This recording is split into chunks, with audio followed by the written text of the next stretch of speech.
ආයිබෝවන් කොරියානු භාෂාව ගැන හිතද්දිම මතක් වෙන අර ලස්සන අකුරු හංගල්. මුලින්ම දැක්කම නම් මන්නේ මේ මොනවද කියලා හිතෙන්න පුරුවා. ටිකක් සංකීර්ණයි වගේ නේද? ඒත් ඇත්තටම මේක ලෝකේ තියෙන සරලම තර්කානුකූලම හෝඩි වලින් එකක් කිව්වොත් විශ්වාස කරනවද? හරි එහෙනම් අපි මේ විග්‍රහයෙන් හංගල් වල තියෙන ඒ සරල රහස හොයාගෙන යමු. ඔව් බැලු බැල්මට මේ අකුරු ටිකක් ව්‍යාකූලයි වගේ තමයි. හරියට මොකක් හරි රහස් කේතයක් වගේ පේන්නේ නේද?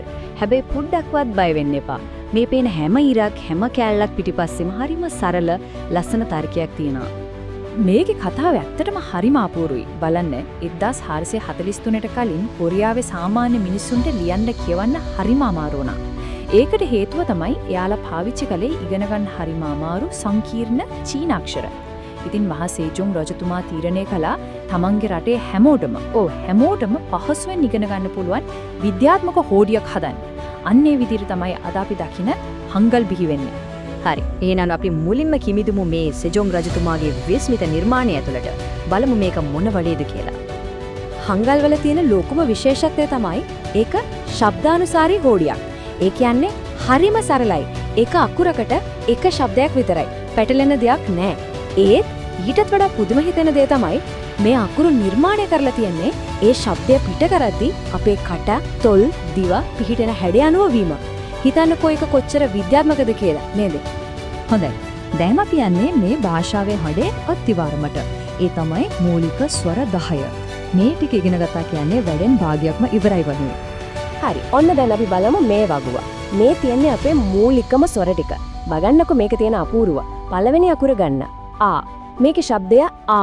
හිතන්නකෝ ආ කියලා කියද්දි කටාරින හැටි. අන්න ඒ වගේමයි මේ අකුරේ පොඩි ඉර තියන්නේ දකුණු පැත්තට. ඊළඟට බලන්න ඕ. මේකේ ශබ්දය ඕ. ඕ කියද්දි තොල් උඩට වට වෙනවනේ. අන්න ඒ වගේමයි මේකේ ඉර උඩට යොමු වෙලා තියෙන්නේ. ඒ විදිහටම ඌ. ඒ කියන්නේ ඌ ශබ්දය. ඉර පහළට. කියද්දි දත් එකට තියලා තොල් පැතලි වෙනවා. අකුරත් හරියට පැතලි ඉරක් වගේ. අන්තිමට ඊ කියද්දි තොල් දෙපැත්තට ඇදෙනවා. අකුරත් කෙලින් සිරක්. මේ විදිහට හැගයයි ශබ්දයයි සම්බන්ධ කරගත්තම මතක තියාගන්න හරිම ලේසි. ඊළඟට අපිට හම්බ වෙනවා මේ ස්වර දෙක. ඈ සහ ඒ. මුලින්ම ඉගෙන ගන්න කෙනෙක්ට මේ දෙකේ ශබ්දය ටිකක් විතර පටලවෙන්න පුරුවන්. හැබැයි මෙතන තියෙන වැදගත්ම දේ තමයි නූතන කොරියානු භාෂාවේ කතා කරද්දී මේ දෙකේ උච්චාරණය අතර ලොකු වෙනසක් නැහැ. දෙකම ගොඩක් දුරට සමානයි.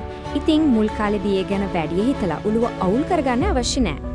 හොඳයි. අපි දැන් මූලික ස්වර ටික දන්නවා. දැන් බලමු මේ සරල ස්වර කෑලි එකතු කරලා කොහොමද තවත් අලුත් සංකීර්ණ ශබ්ද හදාගන්නේ කියලා. මේක හරිම ලේසියි. ඒ රටාව දිහා බලන්නකෝ කොච්චර සරලද?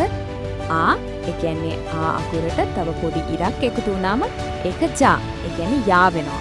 ඒ වගේම තමයි ඕ අකුරට පොඩි ඉරක් එකතු වුණාම යෝ වෙනවා. ඒ කියන්නේ මූලික ස්වරයකට තව එක පොඩි ඉරක් එකතු කරලා ඒකේ මුලට ය ශබ්දයක් එකතු කරන්න පුළුවන්. ඉතින් මතක තියාගන්න ඕන සරලම රීතිය තමයි මේක. Y ශබ්දයක්, ඒ කියන්නේ යා ශබ්දයක් එකතු කරන්න ඕනේ නම් කරන්න තියෙන්නේ එකම දෙයයි මූලික ස්වරයට එක පොඩි ඉරක් එකතු කරන එක. එච්චරයි. මේක තමයි මේක තියෙන ලස්සනම රටාව.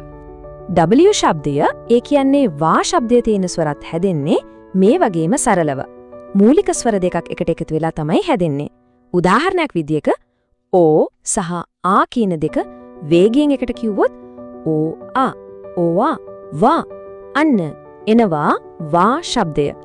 මේකෙන් පේනවා නේද මේ හෝඩිය කොච්චර තාර්කිකව පිළිවෙලකට හදලා තියෙනවද කියලා. හරි, අපි දැන් අකුරු තනිම ඉගෙන ගත්තා. දැන් තමයි හොන්නම හරිය.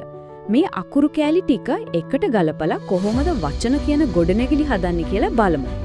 මෙතන තියෙන වැදගත්ම වෙනස තමයි සිංහල වගේ දිගට එක පෙළට ලියාගෙන යනව වෙනුවට කොරියානු භාෂාවේදී අකුරු ලියන්නේ අක්ෂර කොටස්. එහෙම නැත්නම් syllable blocks විදිහට. එක කොටසකින් එක අක්ෂරයක ශබ්දය නිරූපණය වෙනවා. හරි.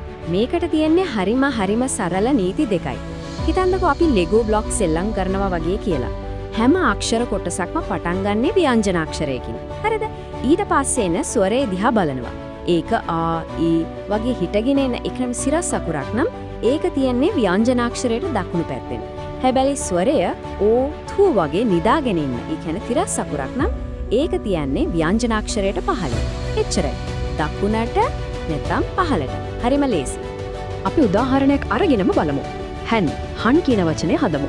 මුලින්ම පටන් ගන්න ව්‍යංජනාක්ෂරය ගන්නවා. ඒ කියන්නේ හ. ඊළඟට ස්වරය. ඒ කියන්නේ ආ. ඒක සිරස් අකුරක් නිසා අපි ඒක දකුණු පැත්තෙන් තියෙනවා. අන්තිමට කොටස අවසන් කරන ව්‍යංජනාක්ෂරය. ඒ කියන්නේ න. ඒ දෙකටම යටින් එකතු කරනවා. අන්න එතකොට හැදෙනවා hän. හොඳයි. දැන් මේ ඉගෙනගත්ත දේවල් ඔළුවට ගියාට මදි අතට පුරුදු වෙන්නත් ඕන. ඉතින් අපි බලමු ඒකට හොඳ පුහුණු සැලැස්මක්. මේ තියෙන්නේ හරිම සරල සැලැස්මක්. පළවෙනි සති දෙකේදී වෙන මුකුත් ඕනේ අර මූලික ස්වර 10 හොඳටම ප්‍රගුණ කරන්න. හැම අකුරක්ම 50ක් වතාවක් විතර ලියන්න. ඊළඟ සති දෙකේදී සංයුක්ත ස්වර ඉගෙනගෙන මූලික ස්වර එක්ක ඒවා සංසන්දනය කරන්න. ඊට පස්සේ තමයි නියම සෙල්ලම පටන් ගන්නෙ. සරල වචන හදන්න. ඉගෙනීම තවත් වේගවත් කරගන්න මෙන්න පොඩි ටිප්ස් ටිකක්. කොරියානු ශබ්ද අපේ සිංහල ශබ්ද එක්ක සම්බන්ධ කරන්න. ආ කියද්දි අම්මා වචනේ මතක් කරගන්නවා වගේ. ඒ වගේම ආ/යා, ඕ/යෝ වගේ යුගල විදිහට ඉගෙන ගන්න එක හරිම පහසුයි. ෆ්ලෑෂ් කාඩ් පාවිච්චි කරන එකත් කොරියානු සින්දු අහලා ස්වර හඳුනා ගන්න උත්සාහ කරන එකත් මතකය තවත් ශක්තිමත් කරනවා. හැබැයි මේ හැම දෙයකම වඩා වැදගත්ම දේ තමයි දවසට විනාඩි 15කක්වත් පුහුණු වෙන එක. ඇත්තම කතාව තමයි මේ හෝඩිය මූලිකම දේවල් දවස් කිහිපයකින් ඉගෙන ගන්න පුළුවන්. ඒ තරම් සරලයි. හැබැයි හොඳට චතුර විදියට කියවන්න පුරුදු වෙන්න නම් දිගටම පුහුණු වීමත් එක්ක මාස 2-3ක් විතර යයි. ඉතින් කවදාවත් අමතක කරන්න එපා හංගල් කියන්නේ නිකම්ම අකුරු ටිකක් නෙවෙයි. ඒක ලෝකයේ පිළිගත් වඩාත්ම තර්කානුකූල සහ විද්‍යාත්මක හෝඩි වලින් එකක්. ඒ නිසා මේක ඉගෙන ගන්න එක හිතනවට වඩා ගොඩක් ලේසි. හරි. දැන් මූලික સિદ્ધාන්ත ටික ඔළුවේ තිරවනේ. එහෙනම් ලියන්න ඉගෙන ගන්න යන පළවෙනිම කොරියානු වචනේ මොකක්ද? ඒ ගැන හිතන ගමන්ම පුහුණුවින් පටන් ගමු. හැමෝටම ජය.